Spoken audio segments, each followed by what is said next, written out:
All right, this is Cryptids Comedians, the show where two stand-up comics talk about mythical creatures, legendary monsters, and fabled beasts.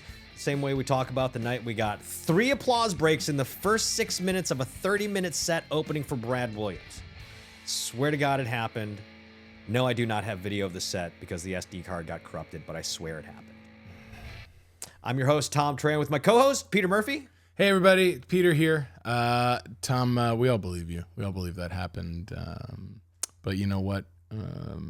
It was also in Norway. Yeah. And they didn't speak good English. Never mind. No, Amsterdam. Yeah, right. Norway, I did not. Get the story straight, Tran.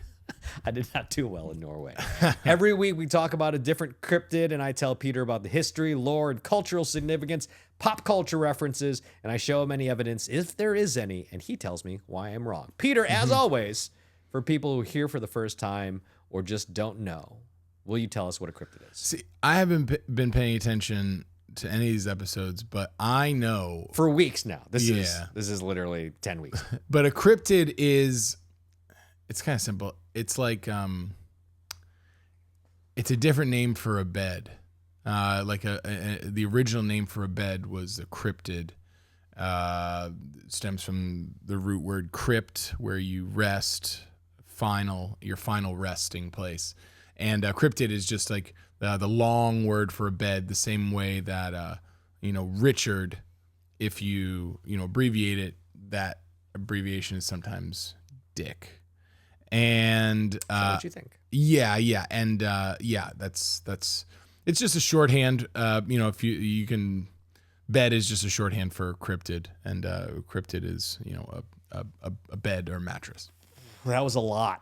I'm going to tell you right now. That was a lot. But you are incorrect. A cryptid is any creature or animal that is rumored to exist, but there has not been any scientific or hard evidence to prove its existence. Oh, see that makes sense why we would do a show about it then. Yes. Yeah, okay. This entire month of November, in preparation for Thanksgiving, we're focusing on creatures or incidents made famous in the New England area. And this week, Peter, what do you think we're talking about this week? I think, honestly, I don't know, but I have a pretty educated guess that this is about pilgrims. No. Let me finish. Okay. Sorry, Pilgrims that are salt and pepper shakers that you put on your dinner table. Absolutely not. Absolutely incorrect. Absolutely incorrect. Today we are talking about the New England vampire panic.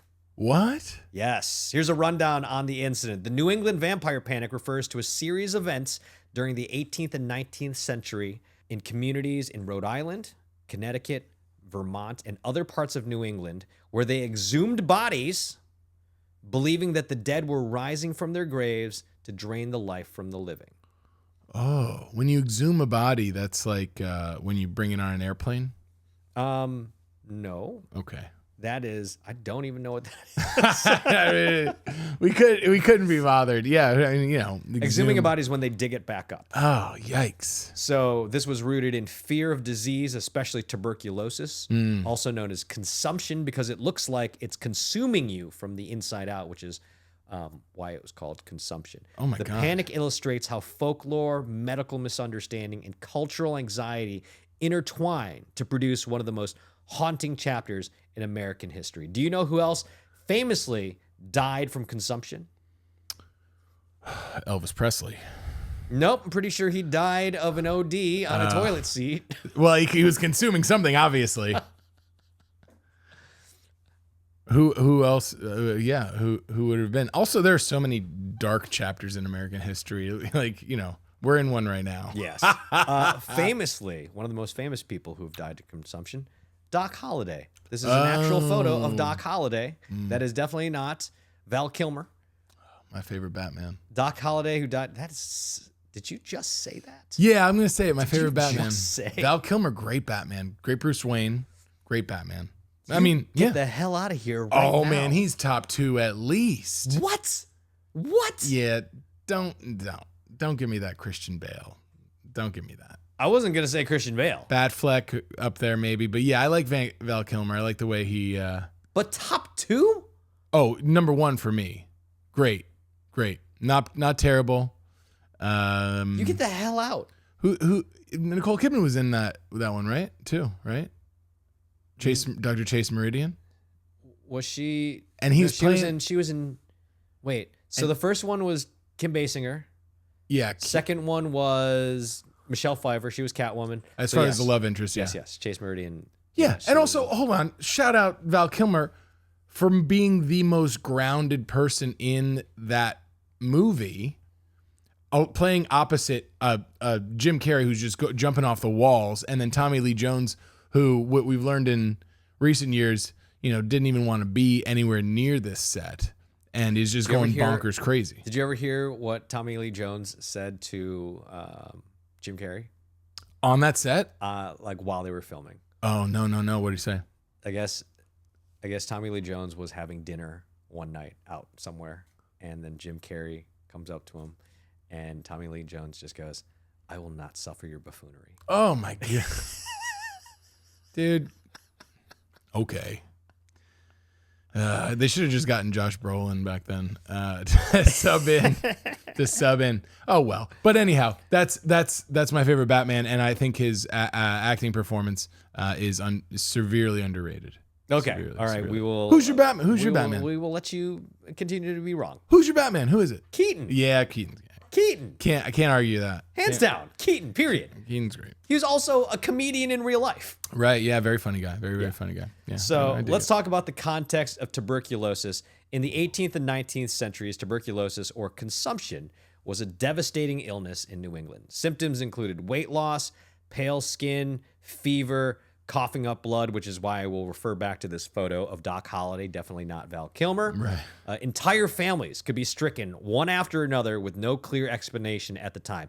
Now, medical science had not yet discovered the bacterial cause of tuberculosis, which was identified in 1882 by Robert Koch. For communities desperate for an explanation, folklore filled the gap. The crazy part about the disease is there was no timeline of how it killed its victims. Like some people could die immediately. Whoa. And then some could go into remission for years, and then it would come back and kill them. And some could be surrounded by it. It would take entire families.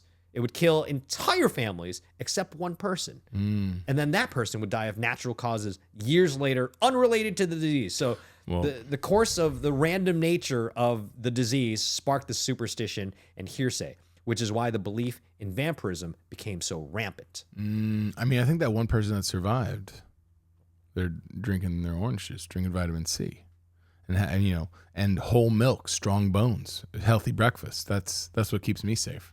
Yeah, and I think in this day and age, the current day and age, if an entire family died and only one person survived, there would definitely be an investigation. It's like that was a whole family of vegans, and they just weren't strong enough to handle it. It's like, ooh, I guess you're on the wrong side of history. Sorry. So families began to suspect that when multiple members fell in succession, one deceased relative might be the cause.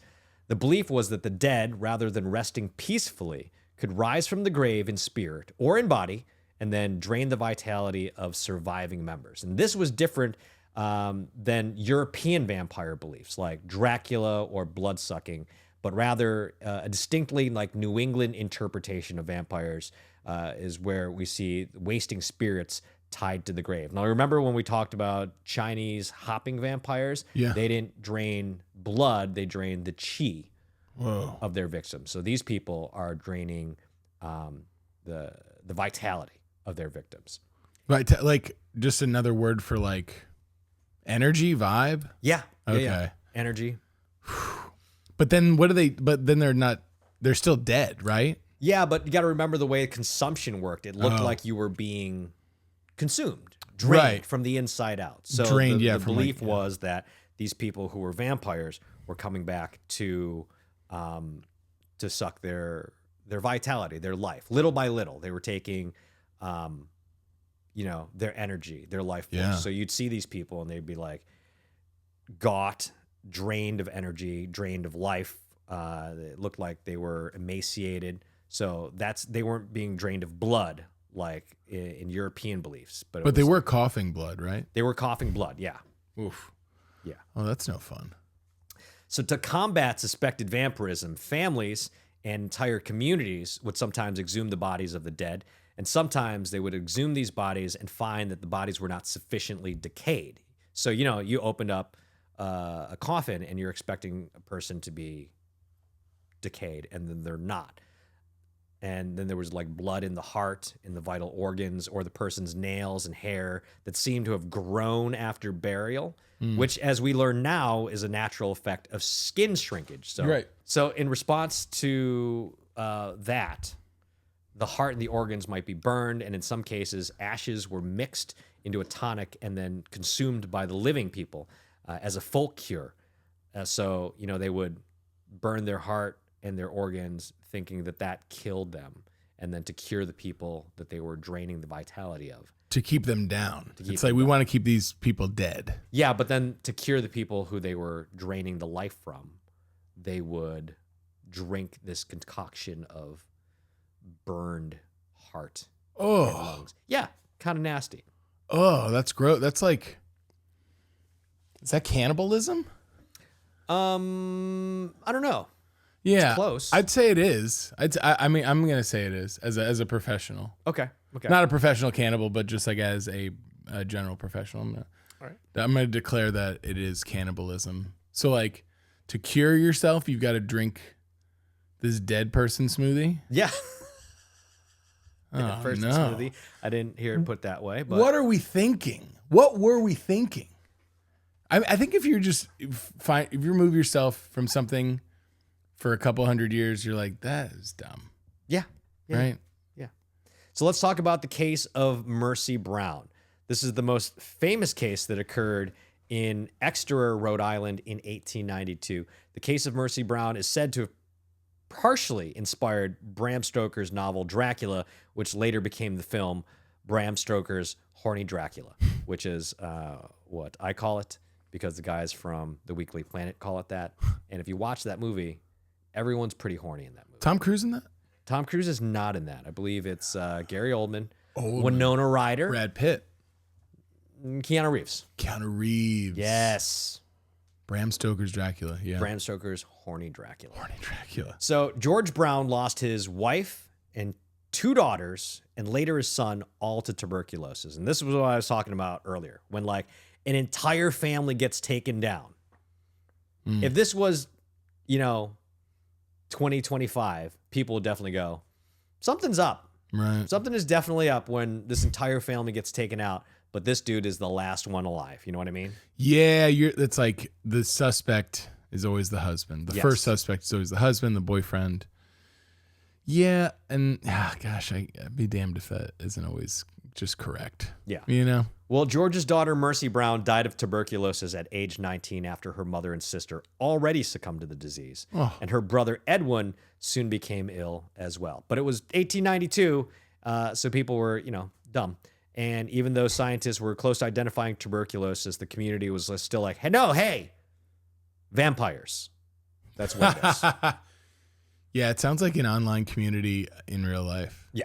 Yeah. So the community insisted on digging up the bodies. George was like, nah, homie, I do not want to be there for this. But I'm going to send the family doctor who will do an autopsy. So the community exhumed the Brown family graves. His wife and first daughter that were killed by tuberculosis had completely decomposed. But when Mercy's body was exhumed, they found it was unusually preserved. Oh.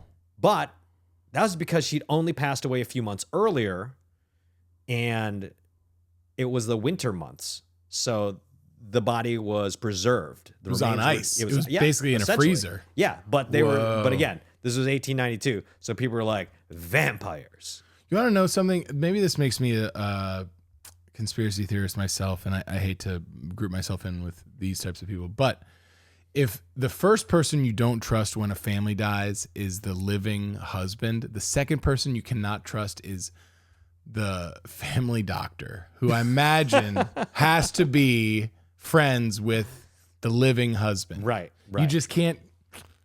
I want to trust every doctor, but also humans tend to have agendas, right? Absolutely. So I'm not, there are some instances where we cannot trust the doctors. Right. And it's in New England if their golf buddy's family died, right? That's like that's the one reason, reason not to trust a doctor. Well, because they exhumed her remains and they were still in pretty good condition, they thought vampires. So her heart was removed and burned, and the ashes were mixed with water and given to her brother Edwin to drink. And guess what happened to Edwin shortly thereafter? Oh, he had the worst diarrhea. Probably. I'm telling you, like, probably. Oh, and probably they don't have a cure for that. You could probably die from diarrhea back Probably. Well, he did die 2 months later. Wow. Maybe. 2 months of diarrhea. Can you imagine 2 full months of diarrhea? You're not going anywhere. You're not seeing any sun.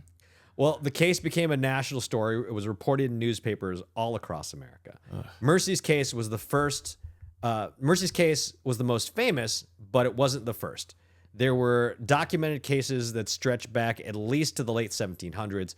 In 1793, in Manchester, Vermont, the family of Captain Isaac Burton believed his wife Rachel was preying on their daughter through vampirism. So Rachel's heart was exhumed and burned. I was going to say consumed, but they probably did that too. But they exhumed it and burned it. And then in 1810, in Griswold, Connecticut, several graves were disturbed, including that of a man whose remains were rearranged in a manner consistent with anti-vampire rituals. Oh. Yeah. Meaning like we're going to cut this person up and then just confuse them if they come back to life? Yeah. What they would do is they would take the head and they would turn it towards the ground. They would stake their bodies into the ground with wooden or steel stakes. Oof. They would tie their feet together. Mm-hmm. So in case, it was a vampire, they'd get them and be like, I'm tied up. Oh, God. That was an anti-vampire ritual, apparently. Sounds like it works for me. Sign me up. I'm okay with that. Well, throughout the 1800s, similar practices throughout New England and Rhode Island earned the title. Wait, let me try that again. Throughout the 1800s, similar practices were. Why is this not working?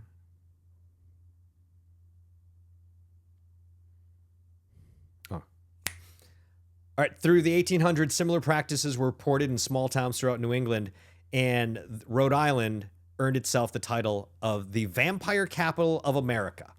Whoa. That's not a title you want. Not really. Rhode Island. Wow. Yeah. Wow, Rhode Island. So there were cultural and psychological significances of the pandemic. The vampire panic. There were cultural and psychological significances. The vampire panic can be understood as a coping mechanism for communities through immense stress from disease. Without scientific explanation, though, folklore provided a way to fight back against an invisible enemy. So the rituals of digging up graves, burning hearts, offered a sense of agency and control at the time of helplessness. These practices also reflect broader transatlantic folklore. While not identical to European vampire traditions, the idea of restless dead harming the living has deep roots in many cultures. Like witnesses and documentation show that what makes the New England vampire case notable is that they were recorded in newspapers, court records, and even by doctors. So there was some major documentation of what was going on at the time. Whoa. The Mercy Brown case was widely publicized, with reporters from Providence and Boston covering it. And in some instances, clergy participated in or at least tolerated the rituals, showing the blending of folklore and formal religion. So archaeological evidence showed that Griswold skeletons were rearranged. The bones were rearranged in the grave. This provides material confirmation that these rituals were carried out. And by the early 20th century, the vampire panic faded as germ theory gained acceptance and tuberculosis was recognized as an infectious disease, not the work of the dead. They started listening to scientists and doctors, not just the family doctor. That's crazy that we still have to say, hey, listen to doctors and scientists. Yeah, but yeah. Yeah. So even though the panic subsided, the legacy of the events remains as a stark reminder of how fear and folklore can help shape community behavior.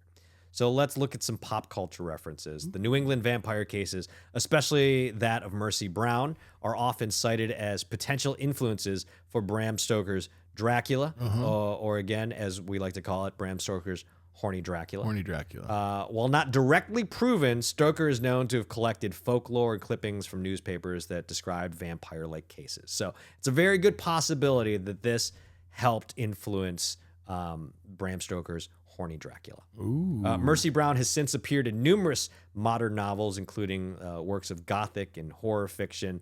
The Mercy Brown story has been featured in several documentaries and paranormal investigation series. Programs on the History Channel, PBS, and independent films have examined the New England vampire panic as a uniquely American chapter in vampire lore. And the case has been dramatized in fictionalized retellings, usually blending history with horror. Mercy Brown has inspired music as well. A death metal band from Spokane, Washington, where I will be performing in November. Hey. ThomTran.com for details. Took the name Mercy Brown as a direct reference to the legend. So there's a metal band called Mercy Brown. Folk musicians in New England have also written songs about the vampire panic, preserving its place in local culture. Now, unlike European vampires, the New England cases reflect a folk belief grounded in disease and community crisis. The Mercy Brown case, in particular, has become a cornerstone of American vampire mythology, bridging old world legends with new world anxieties. Well, we all know this is real because today, we live in Hollywood, you and me, and we do drink adrenochrome. I don't even know what that is. Adrenochrome? Adrenochrome, yeah, that's like, the blood of children to stay youthful, and us Hollywood elites. I was thinking of a girl. Never mind. I was thinking Katrina. Her name was Katrina. I was thinking Grome. Katrina. Adrenochrome, yeah. That's like, it's like when you drink baby blood or like child's blood. It's great, honestly. Who is doing this? All of us Hollywood elites and politicians. All of us. Yeah. I am a Hollywood You can deny it. You can deny it. Hollywood this is confirmed real, and we all know that. So, alrighty then. That's it. Well, today Mercy Brown is frequently referenced in books, podcasts like this one, and articles exploring the cultural history of vampires. In closing, the New England vampire panic was not simply a tale of superstition. It was a desperate response to suffering and loss in an era before modern medicine.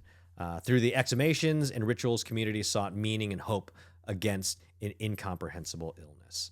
Today, the panic remains one of the most compelling examples of how folklore can emerge from real-world crises, leaving behind a legacy that continues to shape vampire cultures in literature, film, and popular culture. Peter, what do you think about the New England vampire crisis? Listen, that's where the adrenochrome thing started, and we're continuing it today. So it's just obviously very real. And you know what? I'm gonna go back on what I said. I don't think we should trust doctors at all. Doctors.